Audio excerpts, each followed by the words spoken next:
Puji Tuhan, haleluya, shalom.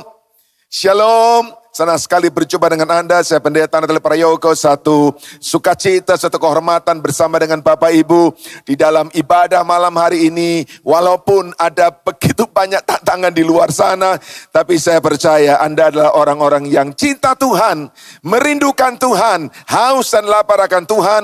Dan saya percaya untuk orang-orang yang demikian, Tuhan pasti memberkati kita semuanya. Amin.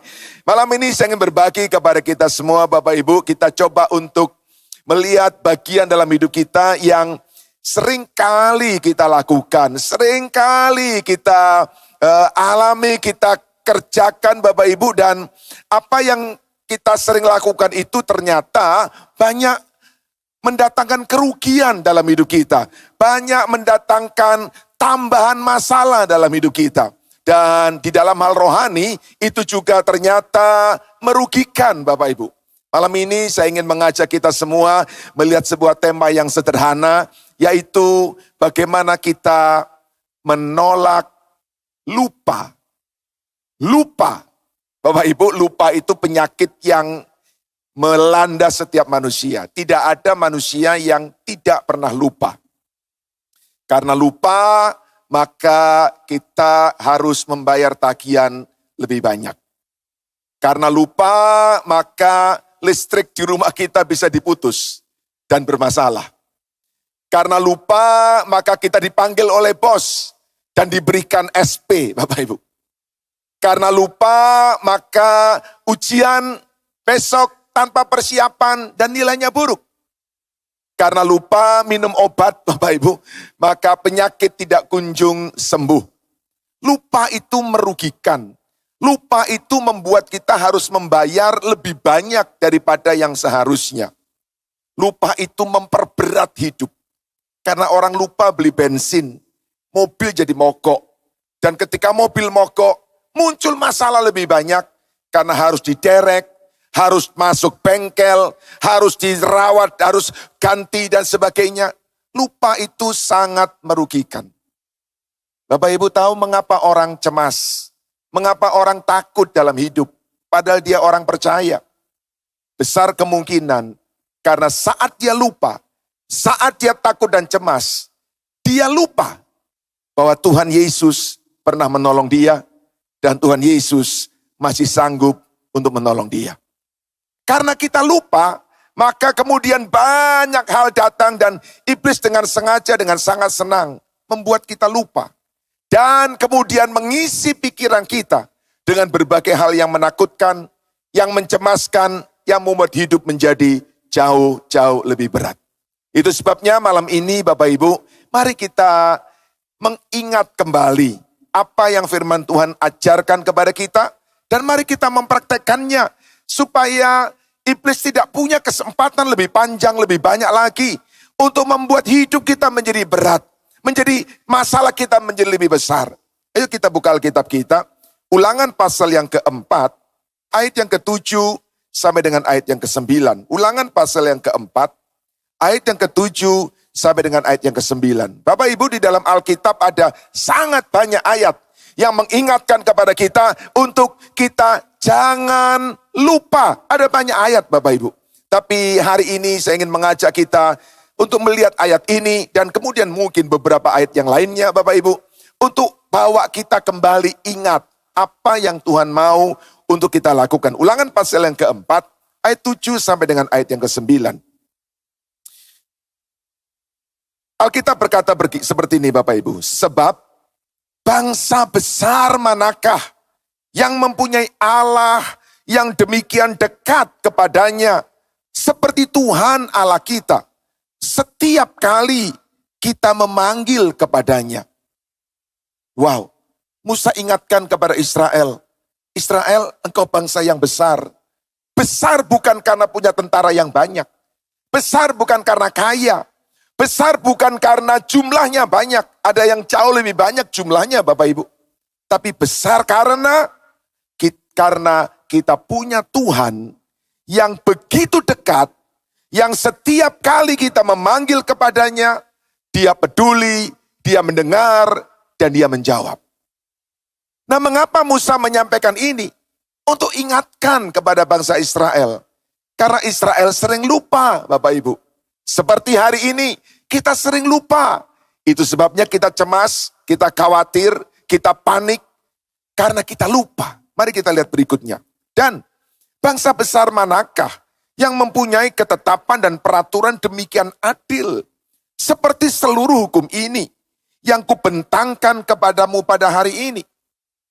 Tetapi, sekarang diberikan peringatan. Tetapi, waspadalah dan berhati-hatilah. Wow, satu peringatan yang cukup keras Bapak Ibu. Maknanya begitu serius. Waspada dan hati-hati. Apa yang harus diwaspadai? Apa yang harus hati-hati? Bukan musuh yang besar. Bukan bencana. Bukan keadaan yang sulit. Bukan. Waspadalah dan berhati-hatilah supaya jangan engkau melupakan hal-hal yang dilihat oleh matamu sendiri, dan supaya jangan semuanya itu hilang dari ingatanmu seumur hidupmu. Musa bilang, ingat-ingat terus akan Tuhanmu yang begitu dekat dengan engkau, yang mau mendengar, yang mau menjawab, dan yang mau peduli. Ingat-ingat itu seumur hidupmu. Beritahukanlah kepada anak-anakmu dan kepada cucu cicitmu semuanya itu. Wow, Bapak Ibu, firman Tuhan mengingatkan kepada kita hari ini. Jangan engkau melupakan. Jangan semuanya itu hilang dari ingatanmu seumur hidupmu. Bapak Ibu, ketika saya membaca tulisan seumur hidup, kita tidak boleh melupakannya. Pertanyaannya adalah, apa bisa? Apa otak kita mampu untuk mengingat-ingat seumur hidup? Bapak Ibu, ternyata ada jawaban yang luar biasa. Hari ini saya ingin sedikit saja membentangkan kepada kita betapa dahsyatnya kemampuan otak manusia. Saya bukan dokter Bapak Ibu, jadi yang saya sampaikan hari ini adalah apa yang saya baca, apa yang saya dapat dari Google, ya. Jadi kalau ada hal yang mungkin kurang tepat atau ada informasi yang lebih baru, mohon dimaafkan. Tapi inilah yang saya dapatkan betapa hebatnya kekuatan kemampuan otak manusia. Bapak Ibu, otak manusia itu memiliki kapasitas penyimpanan memori kurang lebih 1 petabyte. 1 petabyte itu setara dengan 1 juta gigabyte. Bapak Ibu, besar sekali itu. Karena sekarang kalau kita membeli komputer dan membeli memori, maka memori-memori itu terus berkembang, tapi belum sampai ada pada 1 gigabyte. Jadi artinya ini sesuatu 1 juta gigabyte maksud saya, berarti ini adalah satu kemampuan memori yang luar biasa. Nah, seberapa besar 1 petabyte itu? Atau yang setara dengan 1 juta gigabyte.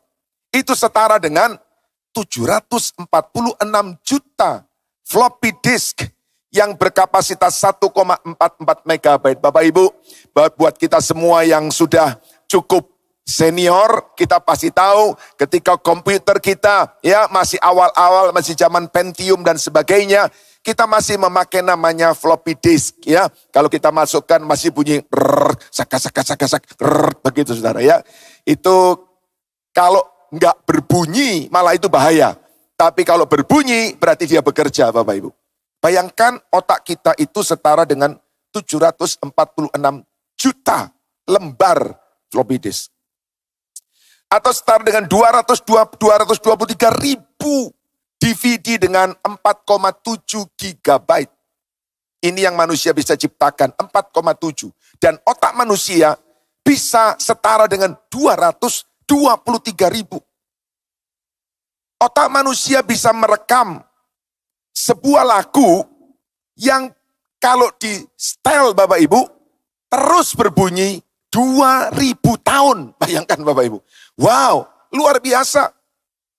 Dan otak manusia bisa menyimpan memori berupa file foto sebesar 10 miliar foto yang kapasitasnya 100 kilobyte.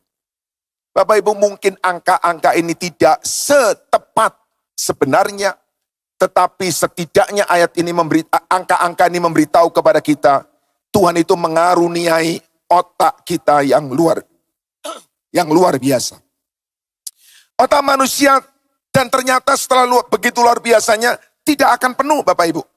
Selama manusia hidup dan terus berpikir serta mengingat, otak akan terus bekerja, membentuk ingatan-ingatan baru, walaupun terkadang harus dengan menyingkirkan informasi yang lama.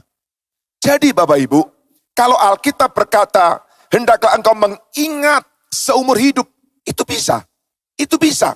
Kenapa? Karena memang kemampuan otak kita memang luar biasa. Masalahnya bukan bisa atau tidak. Masalahnya bagaimana caranya. Dan itu yang akan kita lihat hari ini. Supaya apa Bapak Ibu? Kalau Anda datang malam ini dengan tekanan hidup, Anda datang dengan kekhawatiran, Anda datang dengan beban yang berat. Bapak Ibu, kita bukan hanya percaya Allah itu besar, tetapi kita mengingat terus menerus akan kebesaran Allah. Seringkali dalam ibadah seperti ini kita datang, kita dikuatkan, kita sukacita, puji-pujian kita naikkan, memberi semangat. Tapi begitu pulang dari tempat ini, iblis mulai menabur benih-benih ketakutan, kecemasan, dan kemudian seketika apa yang kita sudah alami dan kita terima dalam ibadah hilang lenyap. Bapak Ibu, mari kita belajar untuk melawan tipu daya iblis yang seringkali hanya diberikan di dalam bentuk intimidasi, hanya dalam bentuk nakut-nakutin Bapak Ibu. Dengan cara kita melatih apa yang sudah Tuhan berikan kepada kita, melatih memori kita untuk supaya kita bisa mengenapkan apa yang Tuhan janjikan. Bapak Ibu, ada satu tes sederhana sekali, kalau Anda lihat, ini adalah tulisan yang tidak lengkap Bapak Ibu ya, yang tidak lengkap. Tapi saya percaya Anda semua walaupun tulisan ini tidak lengkap, tapi Anda bisa membacanya. Coba lihat sebentar Bapak Ibu. Saya percaya Anda bisa membacanya. Our brain is epic. Otak kita itu luar biasa Bapak Ibu. Bisa membaca? Bisa membaca walaupun ada huruf-huruf yang hilang, tapi Anda bisa. Nah Bapak Ibu, dengan kemampuan yang Tuhan berikan kepada kita ini, masalahnya sebetulnya sederhana Bapak Ibu. Bukan pada kemampuan kita untuk mengingat, tetapi pada apa yang masuk dalam pikiran kita. Apa yang ditaburkan di dalam pikiran kita. Apa yang menguasai pikiran kita. Dan itu yang sebetulnya mempengaruhi hidup kita. Seorang berkata, you are what you think. Anda adalah apa yang Anda pikirkan.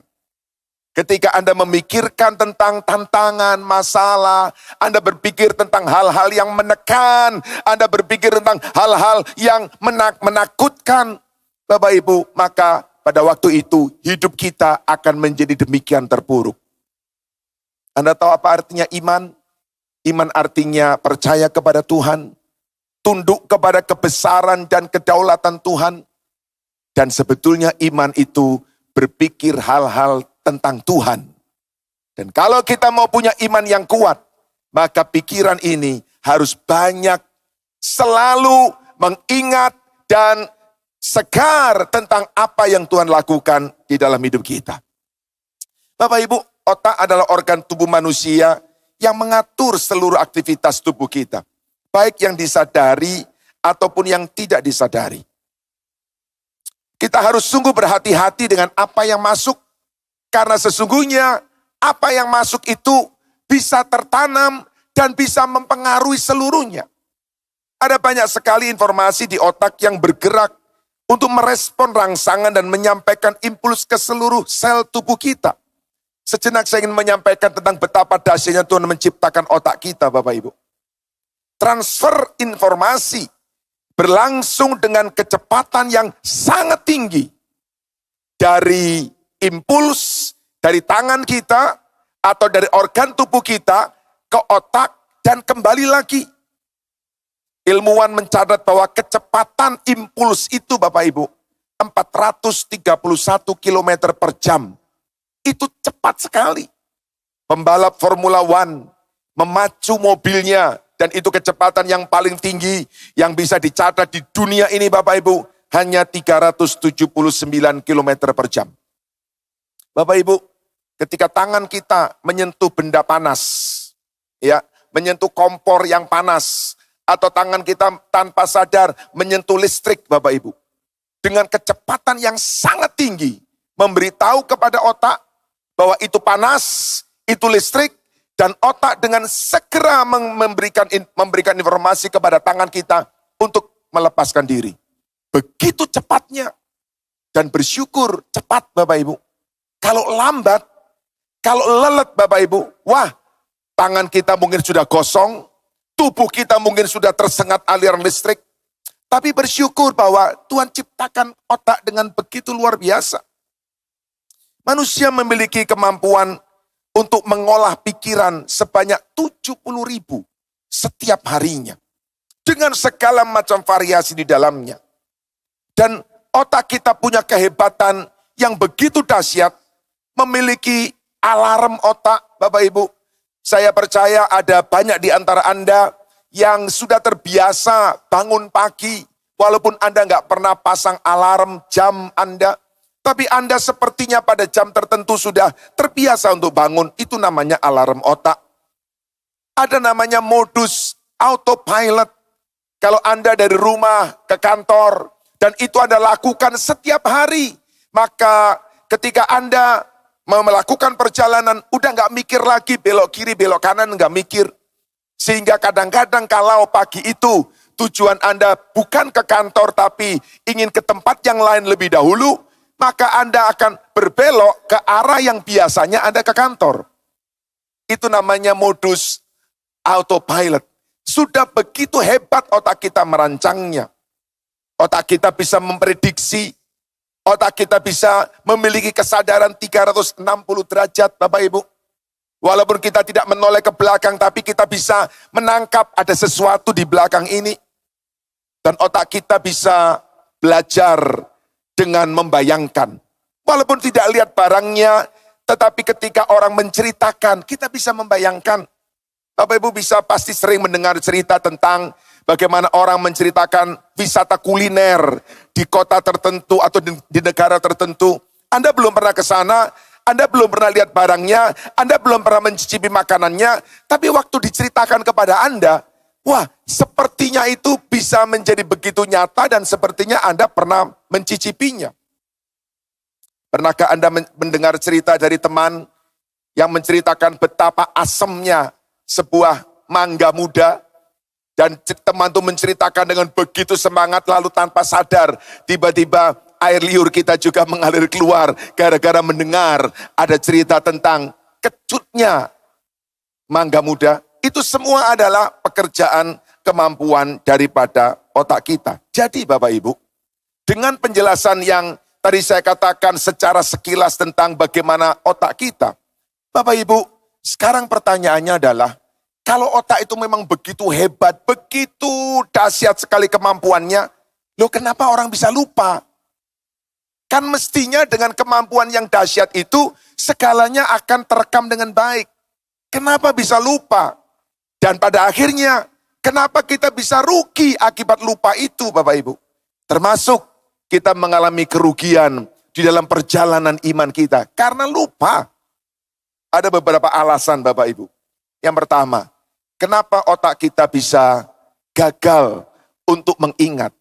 Yang pertama karena otak kita gagal memanggil memori yang tersimpan. Gagal merecall. Jadi sudah diberitahu, sudah diingatkan, sudah diajarin, tapi ketika mau diulang kembali, nggak mampu, nggak bisa dipanggil kembali, nggak bisa ditarik keluar kembali. Nah, mengapa seperti itu? Ada sesuatu yang menarik Bapak Ibu. 56 informasi akan memudar dalam 1 jam. Informasi yang direkam akan tersimpan sebagai ingatan jangka pendek. Nah, terus sekarang dengar ini. Jika ingatan tersebut sering diulang-ulang, maka akan menjadi memori jangka panjang. Semakin sering diulang, semakin panjang. Semakin sering diulang, semakin panjang. Itulah sebetulnya rahasia yang Musa mau katakan kepada kita. Bahwa kalau kita mau menjalani kehidupan yang berkemenangan, kehidupan yang kuat, kehidupan yang kokoh, ulang terus memori kita tentang kebaikan Tuhan. Itu sebabnya Musa katakan, ajari itu kepada anak cucu cicitmu. Supaya apa? Diulang-ulang terus, Bapak Ibu. Kebaikan-kebaikan Tuhan, perbuatan-perbuatan Tuhan. Jangan hanya kita terima, kemudian kita syukuri, kita senang, kita merasa beban terlepas, dan selesai. Close book, tutup buku. Lalu kemudian kita akan hadapi tantangan yang baru, dan kita jatuh lagi, kita lemah lagi, kita khawatir lagi. Bapak Ibu, mengulang-ulang memori, mengulang-ulang tentang bagaimana Tuhan menolong kita, mengingat terus bagaimana Tuhan telah menyelamatkan kita, akan membuat iman kita menjadi teguh, iman kita menjadi kuat, iman kita menjadi bangkit kembali. Hal yang sama. Kalau kita mengingat-ingat terus tentang masalah kita terus membahas tentang penyakit kita terus membicarakan tentang kekurangan kita, hal yang sama juga akan mempengaruhi seluruh hidup kita. You are what you think. Di dalam pikiran kita ini akan menentukan bagaimana kita menjalani hidup kita. Bapak Ibu, beberapa memori bersaing dan mengganggu memori lainnya. Iblis tahu ini. Itu sebabnya dia selalu menyelipkan memori-memori buruk. Berita-berita dari sekitar kita, bahkan hoax dimasukkan dalam pikiran kita, diinputkan dalam pikiran kita. Untuk apa? Untuk menggeser the truth, menggeser kebenaran. Alkitab dengan jelas berkata bahwa tidak ada yang mustahil bagi Tuhan dan tidak ada yang mustahil bagi orang percaya. Itu kata Alkitab. Tapi iblis menggeser itu dengan memberitahu bahwa di sana orang gagal, di sana orang sakit, di sana orang meninggal, di sana ada masalah, di sana ada bencana. Dimasukkan. Lalu kebenaran tentang Alkitab, kebenaran tentang Tuhan mulai tertumpuk dan tertumpuk. Bapak Ibu tahu, yang di atas itu yang akan cepat dipanggil keluar. Yang di atas itu gampang di-recall. Nah, kalau kita dengar firman, kita dibangkitkan, semangat kita dipulihkan, iman kita dikuatkan kembali. Itu ada di atas. Tapi begitu kita keluar dari tempat ini, iblis mulai taruh, ditimpa dengan informasi-informasi lain. Ditimpa dengan segala berita-berita yang lain. Terus, akibatnya apa? Yang tadinya Tuhan sudah menguatkan kita lewat firman, sekarang tertumpuk oleh berbagai macam informasi yang kita terima dari dunia. Yang di atas akan gampang di-recall.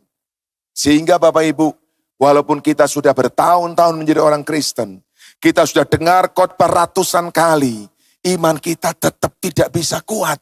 Kita sering bertanya, kenapa ya Tuhan? Aku ini orang Kristen sudah lama, sudah pelayanan, sudah ikut SOM, sudah ikut di dalam FA. Kenapa yang gak kuat? Bapak Ibu, mungkin karena yang ada di lapisan atas memori kita, tidak pernah kita jaga. Kita biarkan semuanya masuk dan menimbun informasi-informasi, berita-berita yang Tuhan sampaikan melalui firman Tuhan. Memori itu bersaing satu dengan yang lain, Bapak Ibu. Yang ketiga, kenapa orang lupa? Karena dia gagal untuk menyimpan. Otak kita hanya merekam informasi penting atau yang berkesan. Kalau otak kita menganggap itu tidak penting, atau kita menganggap itu tidak penting, akan segera lewat. Itu sebabnya Bapak Ibu, kenapa ya? Orang kalau luka, kecewa, sakit hati, itu lama sekali. Kenapa? Karena untuk otak kita, hal-hal itu dianggap penting. Hal-hal itu dianggap penting sehingga disimpan terus. Sehingga setelah lewat bertahun-tahun, bahkan berpuluh-puluh tahun, masih ingat. Peristiwanya masih ingat, kata-katanya masih ingat, tempatnya masih ingat, bajunya masih ingat. Oleh otak itu dianggap sesuatu yang penting. Bapak Ibu, pertanyaan buat kita semua adalah, bagaimana Anda menilai firman Tuhan? Bagaimana Anda menilai khotbah yang Anda terima? Apakah Anda menganggapnya sebagai sesuatu yang penting? Atau Anda menganggapnya sebagai sebuah bagian daripada keagamaan saya? Saya berdoa, saya berharap orang percaya melihat firman Tuhan itu segala-galanya dalam hidup kita. Saya berharap orang percaya yakin bahwa firman Tuhan itu makanan untuk roh. Firman Tuhan itu terang buat jalan kita. Firman Tuhan itu membangun iman kita. Kalau Anda melihatnya itu sebagai hal yang penting, maka otak akan merekam itu sebagai hal yang penting. Sehingga akan teringat di dalam perjalanan Anda yang panjang. Ketika kita sedang goyah, ketika kita sedang lewat lembah, ketika situasi sedang menekan kita, firman yang kita anggap penting, yang otak anggap penting itu segera muncul. Dan akibat dia muncul, maka itu yang diingat. Bapak Ibu, kenapa orang lupa? Karena gagal menyimpan informasi yang penting. Dua alasan terakhir tidak terlalu penting, Bapak Ibu. Yang pertama adalah karena alasan psikologis. Kenapa orang lupa? Karena depresi, karena stres, karena capek. Dan yang kelima, kenapa orang lupa? Karena ada alasan medis, ada trauma kepala, ada narkoba, ya Bapak Ibu, ada zat-zat kimia, ya apalah yang dimasukkan dalam tubuh dan mempengaruhi otak kita. Tetapi yang utama saya ingin ingatkan pada hari ini Bapak Ibu, mengapa orang lupa? Karena memori yang kita simpan tentang kebaikan Tuhan, dengan mudah kita biarkan ditimbun oleh memori-memori tentang bagaimana masalah hidup, bagaimana kesulitan hidup, bagaimana tantangan di luar sana, bisnis yang sulit, bagaimana keadaan yang sangat berat terus ditimpa, sehingga apa akibatnya? Kita tidak bisa mengingat bahwa Tuhan itu Tuhan yang baik. Sebetulnya Bapak Ibu secara sederhana, bagaimana kita mengingatnya, itu yang akan menentukan bagaimana hidup kita. Itu sebabnya saya ingin mengajak kita semua Bapak Ibu membaca sebuah Mazmur yang bagus sekali. Mazmur 103 ayat 2 sampai dengan 5. Mazmur 103 ayat 2 sampai dengan ayat yang kelima. Di sini Daud mengingatkan kepada kita. Daud mendorong kita semua. Pujilah Tuhan hai jiwaku, dan jangan lupakan. Bagaimana supaya jangan melupakan? Diingat-ingat terus, dibicarakan, diceritakan, disegarkan terus. Jangan lupakan segala kebaikannya. Apa itu kebaikan Tuhan? Dia yang mengampuni segala kesalahanmu. Jangan lupa dosa kita sudah diampuni. Mengapa orang tidak berani tegak berdiri berdoa kepada Tuhan, memohon kepada Tuhan? Karena iblis ingatkan, kamu orang berdosa, kamu orang jahat, kamu orang najis, kotor, hitam, jahat. Ya, dan kalau kita percaya itu, maka intimidasi iblis menekan kebaikan Tuhan bahwa Dia telah mengampuni kita. Yang kedua, yang telah menyembuhkan segala penyakitmu. Bapak Ibu, kita pernah disembuhkan Tuhan, sudah pasti. Dan saya ingin menyampaikan kepada kita, ketika Dia pernah menyembuhkan kita, Dia akan menyembuhkan kita sekali lagi. Dia pernah sembuhkan kita satu kali, Dia akan sembuhkan kita satu kali lagi. Karena Dia sangat mengasihi kita. Yang ketiga, Dia yang menebus hidupmu dari lubang kubur. Dia yang memahkotai engkau dengan kasih setia dan dengan rahmat. Dia yang memuaskan hasratmu dengan kebaikan, sehingga masa mudamu menjadi baru, seperti pada burung Raja Wali. Ingat itu semua. Ayo Bapak Ibu, ketika Anda menghadapi tantangan hari ini, Anda telah mendengar firman saat ini. Sementara nanti Anda berjalan pulang, sementara Anda nanti akan tidur, sementara Anda berbaring, ingat, bukan masalah saudara. Ingat bagaimana Tuhan pernah menolongmu. Ingat bagaimana Tuhan pernah membebaskan dan melepaskan engkau dari masalah di waktu yang lalu. Sementara Anda berbaring, ingat semua kebaikan-kebaikan Tuhan. Karena itu akan membuat kita bangkit dan kita akan menjadi kuat. Iman itu berarti kita ingat bahwa Allah kita, Allah yang berkuasa, Allah yang dahsyat, Allah yang ajaib. Besok kita akan bangun, kita akan dengar berita-berita yang menakutkan, yang mencemaskan. Ya, kita tidak bisa menghindari itu. Seperti orang berkata, kita tidak bisa mengusir burung yang terbang di atas kepala kita. Tapi kita tidak akan mengizinkan kalau dia mulai bersarang di kepala kita. Kita akan dengar berita dengan segala macam hal di dalamnya. Tapi jangan pernah izinkan berita-berita itu bersarang di otak kita. Biar di dalam pikiran kita hanya selalu ada kebaikan Tuhan, dan kebaikan Tuhan. Dan kalau kita lakukan itu Bapak Ibu, saya berdoa, kita pelan-pelan mulai bangkit. Kita mulai ingat bahwa Dia tidak pernah meninggalkan kita. Dia pernah menolong kita. Dia pernah menyembuhkan kita. Dan itu menjadi tonggak untuk kita berjalan terus di dalam hidup kita. Saya tutup dengan sebuah tulisan ini. Never forget, jangan pernah lupa, Anda adalah anak-anak Allah. Anda bukan hanya ciptaannya Tuhan, Anda anak Tuhan. Dan anak pasti dicintai oleh bapaknya. Anak pasti diperhatikan oleh bapaknya. Anak pasti dipelihara oleh bapaknya. Jangan pernah lupa, you are a child of God. And rich blessings are in store, disediakan buat kita. Iblis akan dengan sengaja membuat kita lupa. Tapi izinkan firman Tuhan hari ini membangun kembali memori kita. Betapa Dia baik buat kita semuanya. Apa Anda setuju bahwa Dia baik buat kita? Apa Bapak setuju bahwa Tuhan mengasihi kita semuanya? Ingat itu. Bawa dalam memori kita. Dimanapun saat kita berjalan, saat kita berbaring, saat kita melakukan aktivitas kita. Ingat bahwa Dia baik.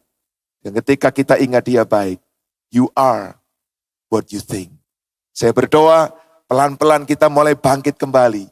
Dan kita bisa melihat masa depan kita. Di tengah-tengah tantangan, kita bisa melihat ada harapan. Ada mujizat, ada pertolongan Tuhan yang tidak pernah gagal diberikan kepada kita. Yang setuju katakan amin. Kita berdiri bersama-sama Bapak Ibu. Mari kita datang kepada Tuhan. Ada sebuah lagu lama, cukup lama Bapak Ibu. Yang mengajarkan kepada kita, yang mengingatkan kepada kita. Betapa kasih Tuhan itu besar untuk kita. Betapa kasih Tuhan itu melimpah kepada kita. Lagu itu mengatakan bahwa, bila ku renungkan akan kasih setiamu, sungguh Engkau penolongku. Di dalam kepak naungan kepak sayapmu, jiwaku bersorak memuji Engkau. Refrennya bilang, kasih setiamu lebih dari hidup. Biar bibirku memegahkan Engkau. Seumur hidupku, aku akan memujimu. Tanganku ku naikkan demi namamu. Nyanyikan sama-sama.